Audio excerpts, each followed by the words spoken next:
যুক্তরাষ্ট্রের সঙ্গে করা দ্বিপক্ষীয় বাণিজ্য চুক্তিতে নানা অসঙ্গতি খুঁজে পেয়েছে বাংলাদেশ চেম্বার অব ইন্ডাস্ট্রিজ।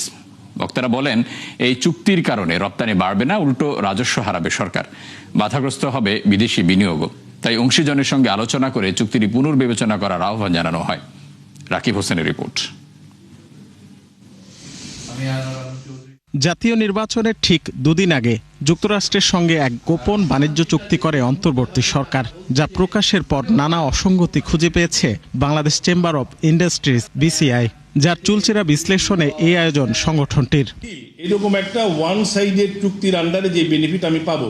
বক্তারা বলেন, বিভিন্ন অসম প্রতিশ্রুতির বিপরীতে মিলেছে কেবল মার্কিন তুলায় পাল্টা শুল্ক মওকুফের সুযোগ। কিন্তু সেই সুবিধার নিয়ন্ত্রণ মার্কিনীদের হাতেই, ফলে একরকম হতাশ তৈরি পোশাক, চামড়া সহ বিভিন্ন খাতের ব্যবসায়ীরা।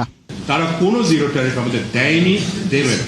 তারা বলেছে যে নির্দিষ্ট কিছু শর্তে রেসিপ্রোকাল ট্যারিফটাকে জিরো হতে পারে, তাও আবার টু স্পেসিফাইড ভলিউম।